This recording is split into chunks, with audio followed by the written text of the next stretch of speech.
సిరి సిరి కడుపులో నొప్పి. సిరి సిరి సిరి సిరి సిరి సిరి ఏమైందమ్మా? సిరి సిరి ఏమైంది సిరి ఏమైంది తల్లి? అమ్మా, హాస్పిటల్కి వెళ్దాం పద. బిజు అంబులెన్స్ కాల్ చేయి.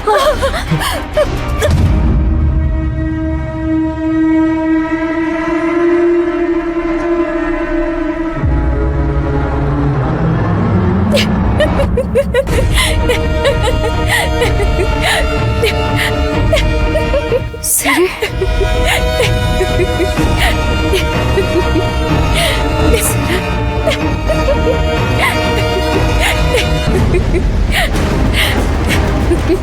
నేను బాగానే ఉన్నాను. జోక్ చేశాను. సిస్టర్, నీ అనుమానం తీరిపోయిందా? ఏంటి సిరి ఇది? నువ్వు ఇలా చేయటం కరెక్ట్ కాదు. కాసేపు నువ్వందరిని ఎంత టెన్షన్ పెట్టావో తెలుసా? ఈ ఆటలేంటి? మంజు సిస్టర్ కూడా మనల్ని టెన్షన్ పెట్టింది కదా. బుద్ధి ఉండాలి సిరి. చాలా టెన్షన్ పడ్డాం సిస్టర్. ఇంకోసారి ఇలా చేయను. నా విషయంలో మీ బాధ అర్థమైంది. అంతేకాదు, నేను తప్పు చేశానని కూడా అర్థమైంది. ఇలాంటి ప్రాక్టికల్ జోక్స్ నేను ఇంక చేయను. కానీ ఒక్క విషయం సిస్టర్, నువ్వు మమ్మల్ని కాపాడటానికి ఎంత ఇబ్బంది పడుతున్నావో నాకు తెలుసు. కానీ ఆయనని ఇబ్బంది పెట్టే ప్రయత్నం చేయకు. చూడు, అసలు వేడి వేడి కాఫీ ఎలా పడిపోయిందో. కాఫీ నా మీద పడ్డా బాగుండేది. సారీ.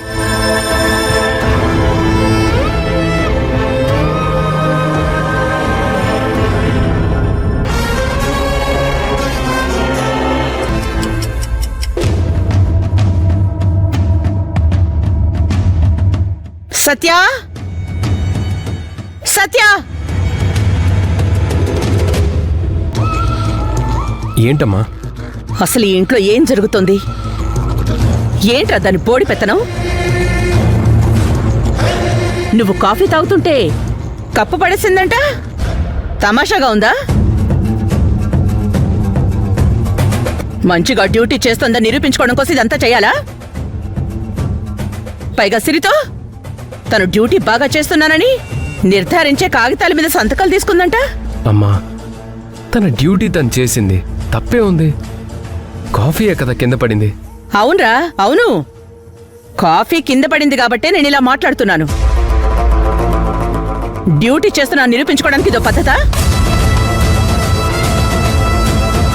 అది కాదమ్మా, అనుమానం వచ్చింది కాబట్టే అలా చేసింది. నాన్న పులి కథలో పులి రాలేదని నాన్న వెళ్ళకపోవడం ఎంత తప్పో, అనుమానం వచ్చినప్పుడు రియాక్ట్ అవ్వకపోయినా కూడా అంతే తప్పవుతుంది. అందుకే తను అలా చేసింది. నిజంగా కాఫీలో విషం కలిసి ఉంటే అప్పుడు ఏంటి పరిస్థితి?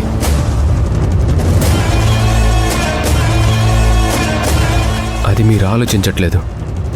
సత్య, ఇలా ప్రతి విషయంలో అనుమానపడుతూ ఉంటే ఎలారా? సిరి, నువ్వు మాట్లాడువేంటమ్మా? అయినా నువ్వెందుకు మాట్లాడతావులే.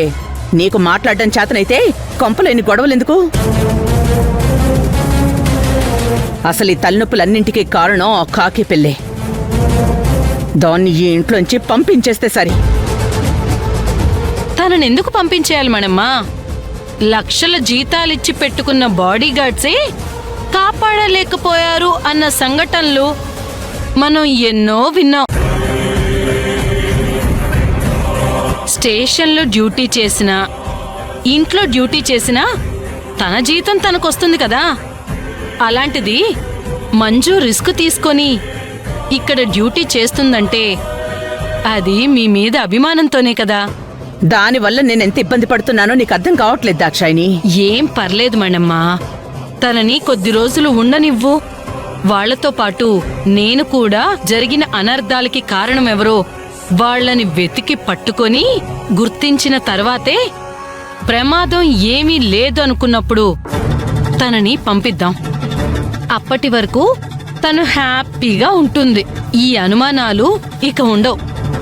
తను ఇంత కష్టపడి డ్యూటీ చేసినందుకు ఒక సంతోషం ఉంటుంది. ఒకసారి ఆలోచించు. అందరికీ తోడుగా నేనుంటాను కదా. సరే, నువ్వు చెప్తున్నావు కాబట్టి ఈసారి వదిలేస్తున్నాను.